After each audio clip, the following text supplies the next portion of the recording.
Hi everybody, it's Rosa here. I hope you're all having a great day. I'm here today to do another tutorial video for you guys. Now, I don't know about you, but I've kind of finished with my summer sewing and I'm starting to look towards the autumn and the winter. And so with that in mind, I filmed a little tutorial for my favourite polo neck pattern, which is the Paola polo neck from Named Clothing. I'll leave a link down below if you would like to get this pattern yourself. It's available as a paper pattern and a PDF. I got mine as a PDF and I absolutely love it. Now in this video I'm going to be making the Paola using a really loose rib knit, and it's quite interesting to see because I'm making it up in this rib knit, but you can obviously use any type of jersey that you'd like. So I've just got some little bit of video here of me wearing both versions. The first is exactly the same pattern but made in this loose rib knit, this grey, which I absolutely love. This is from Fabricland, I'll link it down below. And also I've made this in just a really nice firm sort of t-shirt weight jersey, which you can see here in this floral, which is also from Fabricland, my favourite shop apparently. And it just has such a different fit. So you can see that if you make it in like a closer, tighter knit, it will come up as a really close fitting garment. But if you choose a looser knit, then it will have like a lovely sort of, I kind of want to get like a slouchy, cozy type look from it. I hope that kind of came across. So let's get started. So you will need, of course, your trusty pins, your thread in matching colour to your fabric, clear elastic, a pair of good dressmaking scissors, and of course your paper pattern. If you're not sure how much fabric you're going to need, then just check out the back of your Paola pattern or the PDF instructions which come with it if you've got the PDF version. It's usually about 1m20 or something around like that. I think that's how much I had of my fabric. So the first thing we're going to do is pin our pattern pieces to the fabric. Now as you can see here, I'm just cutting out, I think this is the front, yep, the front of the top, and it's cut on the fold. So the front, back and neck pieces are all cut on the fold. Of course, if you'd rather use a rotary cutter and pattern weights to cut out your jerseys, then that's completely up to you, whatever works best for you. I actually don't have one, so that's why I'm using scissors and pins. It's always worked out all right for me. It's really important when you're working with jersey, especially if you're pinning it, that you don't stretch it out of place when you're pinning and cutting so that you get exactly the right pattern shapes for your garment.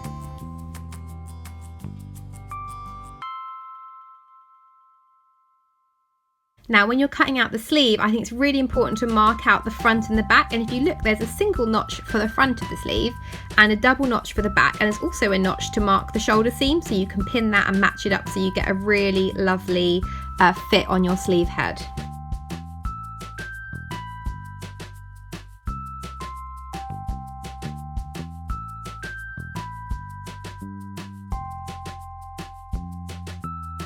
Here I am just cutting out the collar, and it shows you the direction of the stretch, and then you cut out you also cut your collar on the fold like I said before.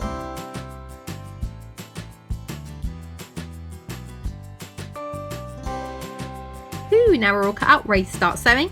The first thing I do is cut a little bit of clear elastic just to stabilize those shoulders. You can get clear elastic really easily these days. eBay is a really good place, or any good haberdashery should have it. So I just cut it to the right length and just zigzag that on before I start. Once I've attached my clear elastic to the shoulders at the back, I'm going to match up with the right sides together, the front and the back at the shoulders. I'm just going to pin right across that on both of the shoulder seams.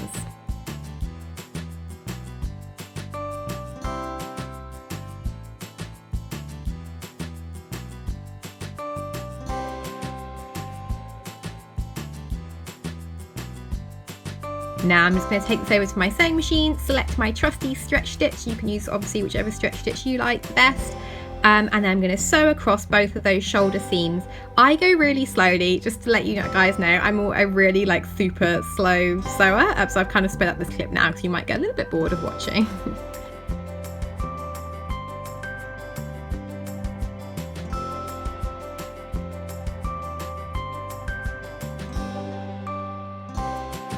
And we have two shoulders, yay!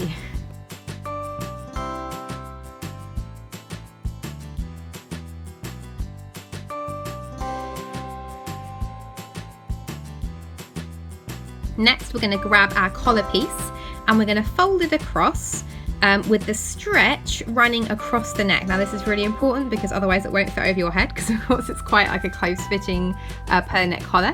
Just make sure you've got the stretch running across where your head will be going, and then we're going to pin it into a long tube.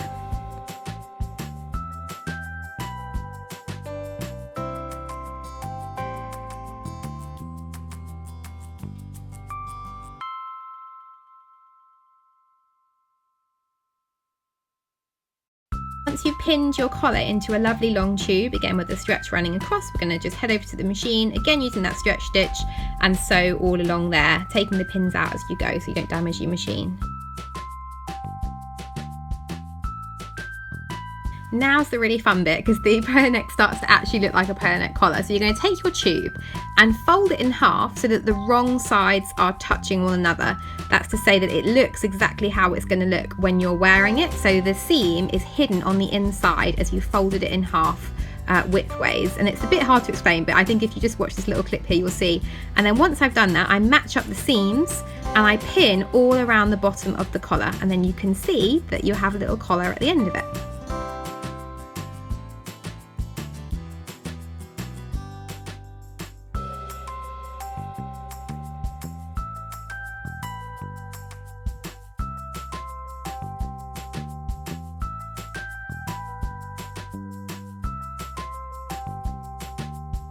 Now I've just set out my back and front on the floor with the neckline in the middle. Now the next thing we're going to do is attach the collar, so it's really important that we know where the center point is on the front and the back. So to establish where the center points are on the collar front and collar back, I'm just going to fold them in half. I usually just match up those side seams, and then I just pop a little pin to mark out where the center front is and the center back. If you were super organised, you could notch this when you were actually cutting out, but I didn't think that far ahead. Once I've marked out the centre front and centre back, I do the same on the collar. I usually use the seam on the collar at the back to go at the centre back, and then mark out the centre front. And with the right sides facing, I'm going to pin the collar all the way around that neck hole. Now it's important to mention that the collar is a little bit smaller than the neck hole opening, so you just have to stretch the collar a little bit as you sew around.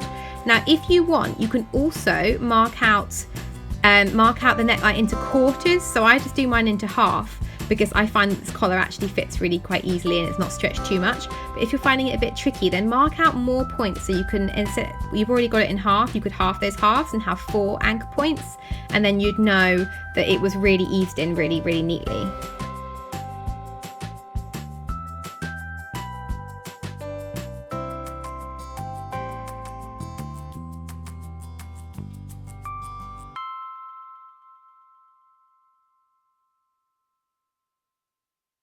Once you've pinned your collar all the way around, it should look like this, and we're just going to head over to the sewing machine and sew all the way around, again removing the pins as you go, attaching our collar.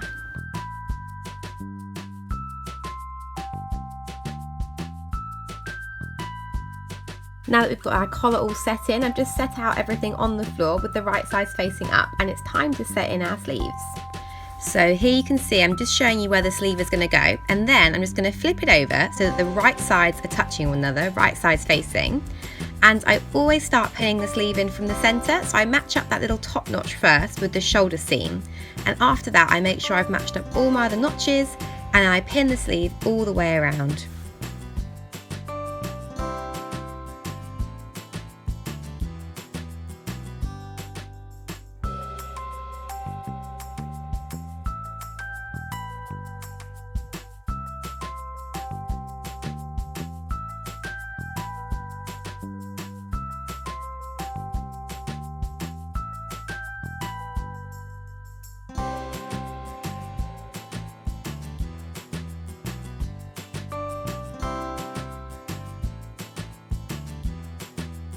Once you've pinned your sleeve in place, it should look a little bit like this, and we're going to head over to the sewing machine and stitch that sleeve in place.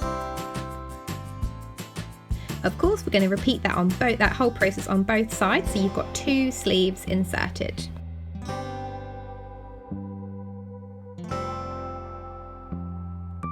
Once you've inserted both your sleeves, your jumper is nearly finished, and as you can see here, it's starting to really look like a jumper, which is really exciting. The last thing we need to do, or the second to last thing actually, is sew up the side seams. As you can see, they are open here. So what I'm going to do is set my jumper out on the floor. I'm going to flip the whole thing inside out so that the right sides are touching one another. And once I've got the wrong sides touching one another, I should be able to see all of the seams on the inside. So that way I know I'm working on the right side of the fabric. And we're just going to pin all the way down the sleeve, and then pivoting at the armpit, we're going to then pin all the way down the sides of the bodice.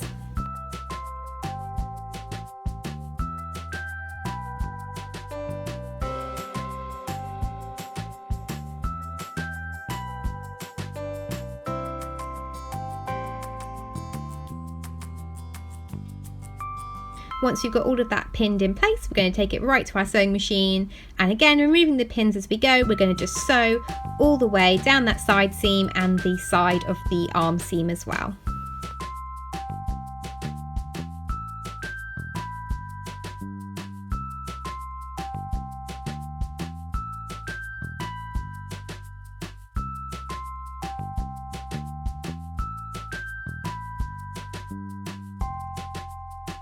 Now the last thing we need to do is our hem, and it's really up to you how you do this. Some people like to use a walking foot. I don't have a walking foot, so I just maybe reduce my tension a little bit on my sewing machine when I'm doing this, just to make sure that I'm not pulling the fabric any more than I need to.